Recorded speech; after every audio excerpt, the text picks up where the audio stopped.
ठेकेदार के पास कोई चमत्कारिक शक्ति हो जिसमें कि बिना देख किए या कुछ किए पानी अंदर बिना देखे कूड़ा साफ कर सकते हैं। ये हिंदुस्तान और पाकिस्तान का बॉर्डर हो गया, इसलिए लाइटें ठीक नहीं हो पाएंगी। अच्छा, तो ये मतलब ये बाउंड्री वॉल नहीं लगाई है यहाँ पे, बस ये बाउंड्री है। ये एक सोचेंगे कि ये वो करवाएंगे, एक दूसरा सोचेगा वो करवाएंगे, करवाएगा कोई नहीं।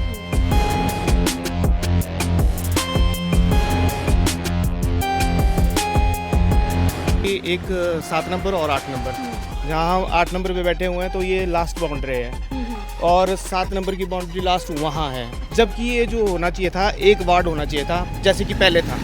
जैसे हमारे ऊपर सड़कों को वहाँ पर रास्ते नहीं है, ढंग से टाइलें नहीं है, नाली का रख रखाव ठीक नहीं है, पानी ऊपर से आता है, हमारे सारे इधर उधर चला जाता है। और यहाँ तो हम थोड़ी सी भी बारिश होती है तो पानी खड़ा हो जाता है और गाड़ी आदि क्रॉस होती है तो अंदर को पानी चला जाता है टायरों में। वैसे बेसिकली ये नाली है, ठीक है, लेकिन यहाँ पे होनी चाहिए थी जगह पानी जाने के लिए अंदर को, नाली के अंदर, लेकिन इन्होंने ये इसको ऐसे पैक करके रखा है ना कि एक बूंद जाने की जगह नहीं छोड़ी हुई है यहाँ पे। तो इस वक्त मैं एक ऐसी जगह खड़ी हूँ जिस जगह पर सड़क के इस तरफ अलग वार्ड है और सड़क के इस तरफ अलग वार्ड है। तो आपको बताऊं कि इस तरफ अगर आप देखेंगे तो ये पड़ता है वार्ड नंबर 8 पैलेस वार्ड, और अगर आप दूसरी तरफ देखेंगे सड़क के ठीक सामने तो ये वार्ड पड़ता है 7 नंबर जो तलियाड़ पड़ता है। तो भाई ये कुछ मुझे भी आज पता चला यहाँ पे। वैसे तो इस एरिया को जेल रोड के नाम से जाना जाता है, लेकिन अगर जेल रोड के नाम से ना जाना जाए तो 7 और 8 नंबर वार्ड के नाम से भी जान सकते हैं। तो यहाँ पे इस वक्त हमारे साथ मौजूद है जो कि वार्ड नंबर 8 में आते हैं। सर आपका नाम क्या है? मेरा नाम विनय शर्मा जी। विनय जी, अभी देखिए चुनाव आ रहे हैं, तो सबसे पहले यही जानना चाहेंगे कि समस्या क्या लगती है आपको यहाँ की? सबसे ज़्यादा समस्या तो यही है कि एक 7 नंबर और 8 नंबर, जहाँ हम 8 नंबर पे बैठे हुए हैं तो ये लास्ट बाउंड्री है और 7 नंबर की बाउंड्री लास्ट वहाँ है, जबकि ये जो होना चाहिए था एक वार्ड होना चाहिए था जैसे कि पहले था। पहले एक ही वार्ड हुआ करता था ये ऊपर तक, तो हाँ नगर परिषद के द्वारा। तो अब जो है कि मतलब ये अलग अलग कर दिया है तो यहाँ काम ही नहीं हो पाता। सारी समस्याएं यहाँ ही होती है सारी। देखो जैसे कि कूड़ा करकट वहाँ पड़ा हुआ है, जो काम करने वाले होते हैं वो आधा काम यहाँ से बोलते हैं कि हमारा वार्ड नहीं है जी है, तो कुछ बोलते हैं कि यहाँ हम सफाई नहीं करेंगे, यहाँ हम कूड़ा नहीं उठाएंगे। इस कारण देखो मैडम यहाँ अगर आप देख पाएंगे तो कूड़ा ही कूड़ा पड़ा हुआ है। एक तो ये समस्या है, दूसरा चैम्बर की समस्या होती है यहाँ, जैसे सीवरेज की समस्या होती है। सीवरेज यहाँ मतलब ढक्कन खुला होगा, लास्ट पॉइंट है ना, हाँ जी, हाँ जी। तो लास्ट पॉइंट से मतलब हम बोलेंगे चल हरदीप राजा जी ने तो खैर अच्छे काम कराए हैं, ऐसा नहीं बोलते हम, पर उसके बावजूद भी मतलब हम इनको बोलते हैं जैसे मतलब कूड़े करकट वालों को बोलते हैं तो वो भी बेचारे यहाँ करेंगे कि वहाँ करेंगे, ये ऐसा है। लोगों को तो यही समझ में नहीं आ रहा कि भाई जाएं किस तरफ, क्योंकि अब कूड़े वाला नेचुरली अगर देखिए हर एक वार्ड में अगर किसी एक की ड्यूटी लगाई होगी, ये सिर्फ कूड़े वाली की बात नहीं है, बहुत सारी और ड्यूटीज़ की बात है।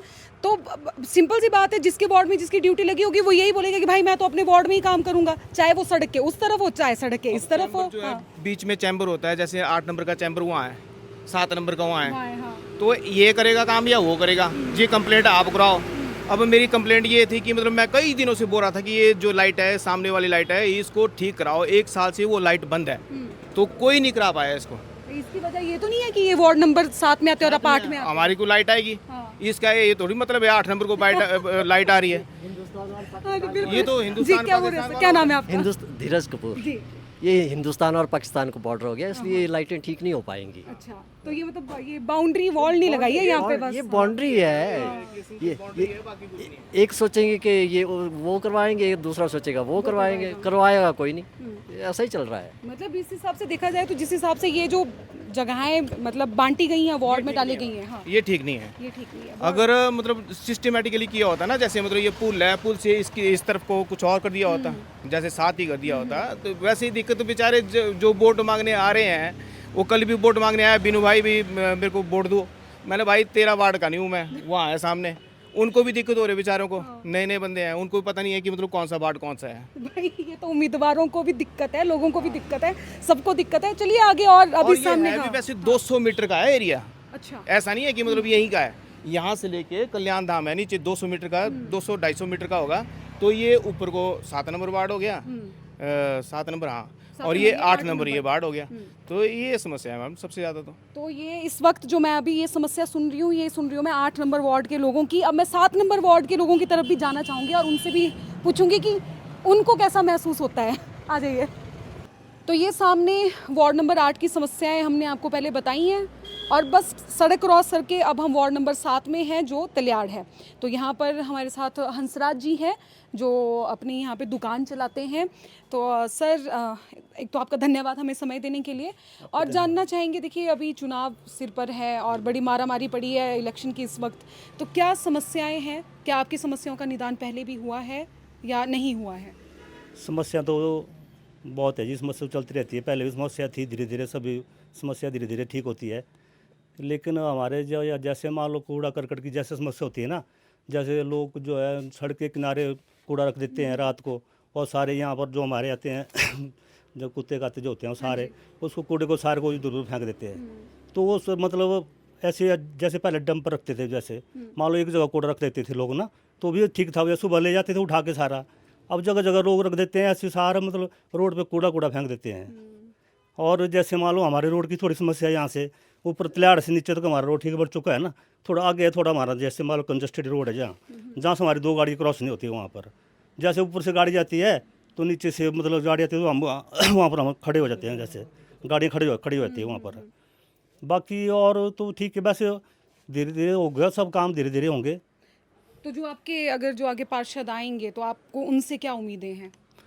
पार्षद काम बहुत है, जैसे सड़क जैसे हमारे ऊपर सड़कों वहाँ पर रास्ते नहीं है, ढंग से टाइलें नहीं है, नाली का रख रखाव ठीक नहीं है, पानी ऊपर से आता है हमारे सारे इधर उधर चला जाता है, जो मतलब ढंग से नाली नहीं बनी है, और ढंग से मतलब ऊपर को टाइलें वगैरह रोड वगैरह ढंग से नहीं बने हैं हमारे। हालांकि एक रोड हमें ऊपर से भी चाहिए, जैसे ऊपर से बन जाए जैसे ना, तो हमारे जैसे ऊपर गाड़ी गुड़ी जो पार्किंग वगैरह के लिए हो जाए नीचे को जाने को, वो भी हमारे पास यहाँ पर अभी। तो हमारा मेन रोड यही है अभी तक। ऊपर से एम्बुलेंस रोड भी होना चाहिए हमारे ऊपर, ये रोड से जैसे ऊपर से ना, तो वो भी नहीं है। बोलते हैं करेंगे लेकिन काफ़ी टाइम हो गया उसको, लेकिन अभी तक कोई ये नहीं हुआ उसका भी। हाँ जी, ठीक है, धन्यवाद जी। अच्छा जी। तो अभी धनीराम जी हमारे साथ हैं, ये भी वार्ड नंबर 7 में आते हैं और जो नीचे मैं आपको दिखा दूँ ये जेल है, ये वार्ड नंबर 8 में आती है। जेल के ठीक ऊपर का जो ये सड़क के इस तरफ का एरिया है वार्ड नंबर 7 तलियाड़ में आता है। तो इस वक्त जिस एरिया में हम खड़े हैं, पिछले कल आपने तस्वीरें देखी होंगी, पूरे सड़क ना यहाँ पे तालाब बन गया था और यहाँ पे पानी ही पानी भर गया था एक बारिश होने के बाद। क्या कहना चाहेंगे, क्या समस्या है आपकी? मैडम जी, ये जो पानी खड़ा होता है, जो पानी रोड का कंस्ट्रक्शन हुआ, ये ढंग से इसकी मैनेजमेंट नहीं हुई। जैसे जो नाली बनाई गई है यहाँ, इसमें होल नहीं डाले गए, जिसके कारण यहाँ पानी खड़ा हो जाता है। उस साइड एक होल है पर ये जैसे मिट्टी आदि आती है तो भर जाता है, तो इसके कारण यहाँ पानी भर जाता है और दुकानों पे पानी आना अंदर शुरू हो जाता है, जिसके कारण हमारा सामान आदि जो रखा होता है वो भी ख़राब होता है। जैसे पिछले साल भी इसमें हमारा लाखों का नुकसान हुआ, किसी ने कोई भरपाई नहीं की, किसी कोई व्यवस्था नहीं बनी इस चीज़ की कि चलो भाई दुकानदार को जो हुआ है नुकसान उसके कर ले। और यहाँ तो हम थोड़ी सी भी बारिश होती है तो पानी खड़ा हो जाता है और गाड़ी आदि क्रॉस होती है तो अंदर को पानी चला जाता है टायरों से। यही है जी मैडम। तो देखिए जिस नाली की ये बात कर रहे हैं ना, मैं आपको दिखा दूँ, ये सड़क है, डाउन करके दिखाना, ये हम सड़क पे खड़े हैं, ठीक है, और इस तरफ ये पूरा जो एरिया है ना, यहाँ पे देखिए ये वैसे बेसिकली ये नाली है, ठीक है, लेकिन यहाँ पे होनी चाहिए थी जगह पानी जाने के लिए अंदर को, नाली के अंदर, लेकिन इन्होंने ये इसको ऐसे पैक करके रखा है ना कि एक बूंद जाने की जगह नहीं छोड़ी हुई है यहाँ पे। तो सोचिए अब यहाँ पे अब सड़क का जो तालाब है वो बनेगा ही, तो चैनलाइजेशन भाई प्रॉपर होनी चाहिए। ये नहीं कि हम नालियाँ बना रहे हैं, ठीक है, अभी सड़क पक्की कर रहे हैं और ध्यान ही नहीं दे रहे हैं। नाली बनाने का फ़ायदा क्या है अगर उसमें जगह ही नहीं होगी पानी जाने के लिए? भी हमने ये चीज़ कही थी ठेकेदार को, जो इनके सुपरवाइजर आदि यहाँ आते हैं, तो उनको ये चीज़ मैंने बोली थी कि हाँ भाई होल कर दो इनको, क्योंकि अगर आप होल नहीं करेंगे तो पानी नाली में कैसे जाएगा। तो उन्होंने हमारी एक भी नहीं सुनी, और जो अंदर भी नालियों में भी कूड़ा पड़ा हुआ है उनको भी साफ़ नहीं किया गया है। वहाँ कूड़ा ही पड़ा, अंदर सेटरिंग के कूड़ा काड़ा पड़ा, उसको भी साफ़ नहीं किया गया है। और ये नालियाँ भी भरी पड़ी है पानी से अंदर, इनमें भी कोई स्कोप नहीं है। मेरे को लगता है कि बाहर जाता होगा पानी। इसमें पानी जाने की जगह नहीं है, ठीक है, तो सफाई कैसे होगी यहाँ पे? अब पता नहीं कहाँ से जगह है, कहाँ से कूड़ा आता है और कहाँ से पानी जाएगा। हो सकता है सर कोई ठेकेदार के पास कोई चमत्कारिक शक्ति हो जिसमें कि बिना देख किए या कुछ किए पानी अंदर बिना देखे कूड़ा साफ कर सकते हैं। खैर हम उम्मीद करते हैं कि ये रिपोर्ट देखने के बाद इसका ज़रूर काम हो, क्योंकि बरसात आने वाली है और समस्या का समाधान अभी से होना ज़रूरी है। बिल्कुल मैम। क्या उम्मीद है आने वाले पार्षद से? आने वाले पार्षद देखते हैं कौन बनता है, कैसा काम करता है। ढंग से काम करेगा तो देखेंगे कैसे काम करता है बंदा। हाँ जी जी जी धन्यवाद। Thank you. इस रिपोर्ट के प्राउड स्पॉन्सर हैं यू मॉल। जल्द ही हिमाचल का सबसे बड़ा मॉल खुलने जा रहा है मंडी शहर में, जहां पर आपको मिलेगा PVR theatre, multi brand showroom, food court, kids fun area, gaming zone, parking facility. बहुत सी दुकानें हो चुकी हैं बुक, लेकिन अभी भी बची हुई दुकानों पर बुकिंग है जारी। अगर आप भी अपना नया बिजनेस ओपन करना चाहते हैं तो स्क्रीन पर दिए गए नंबर्स पर कांटेक्ट करके यू मॉल में अपनी दुकान बुक करवा सकते हैं।